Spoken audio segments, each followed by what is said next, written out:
Assalamualaikum Mamang-Mamang, kembali lagi di Mamang Thomas Channel. Di video kali ini Mamang akan membahas sebuah kebijakan dari Gubernur Jawa Barat, yakni Kang Deddy Mulyadi, tentang bagaimana anak-anak yang suka tawuran, anak-anak yang suka main HP, anak-anak yang suka melawan orang tua atau berperilaku negatif dimasukkan ke dalam barak militer.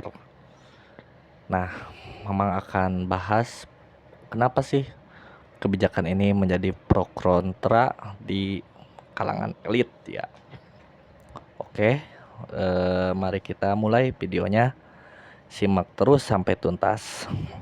Oke, tanpa opening, Mamang-mamang sekalian, bahwa di era digital saat ini anak-anak itu yang namanya anak muda pasti dibutuhkan yang namanya pengakuan, entah itu dari lingkungan, dari masyarakat, ataupun dari kedua orang tua.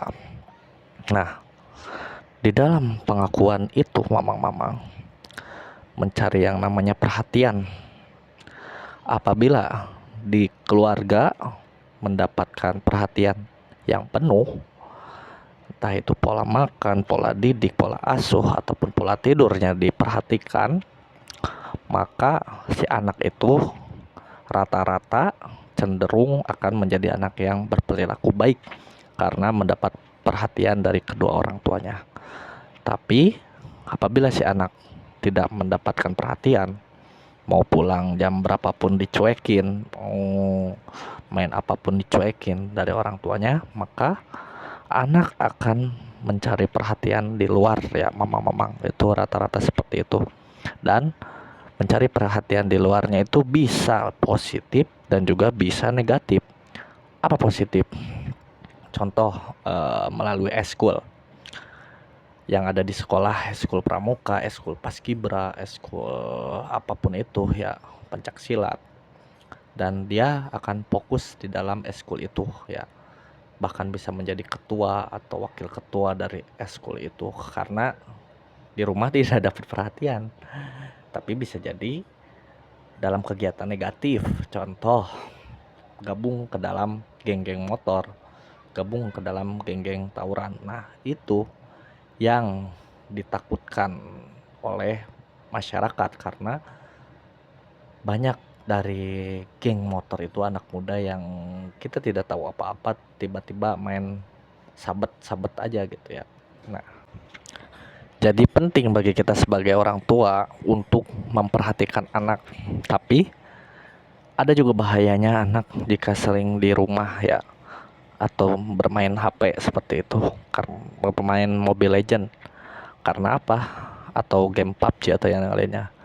Karena itu bisa mengganggu masa depan si anak. Sebagai contoh, apabila anak itu di rumah dengan kegiatan yang positif, yakni belajar, maka di masa depannya nanti dia terbiasa untuk berpikir dan terbiasa untuk melakukan aktivitas yang positif, berpikir, dan akan kuliah mungkin ya, dan akan menjadi dokter ataupun menjadi apapun itu ya, karena dia senang dalam belajar.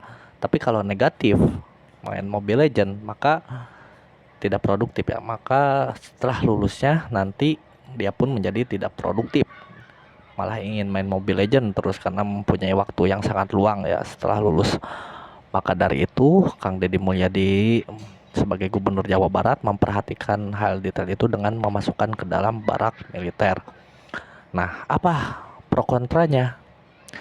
Pro kontranya ya di situ adalah takut.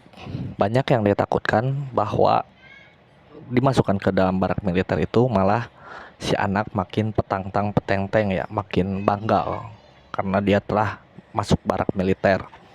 Nah, jadi menurut Mamang Thomas di sini, Kang Deddy juga kan udah bilang bahwa dia itu tidak mengajarkan militerisasi tapi disiplin dan juga pembentukan karakter. Nah, menurut Mamang Thomas, disiplin dan pembentukan karakter itu ditempa di barak militer ya, dan juga pembentukan psikologis agar si anak setelah keluar dari barak militer tidak petantang petenteng dan juga tidak merasa bangga bahwa dia adalah alumni barak ya, dan menjadi makin kuat. Nah, itu dibutuhkan pendekatan psikologis, dan pasti Kang Deddy Mulyadi juga sudah memikirkan hal itu ya.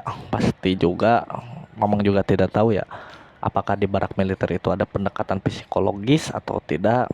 Pendekatan psikologis yakni berupa psikolog ataupun pemuka agama ya, entah itu agama Islam, Kristen, dan di situ hatinya yang kasar, hatinya yang keras akan dilembutkan. Nah,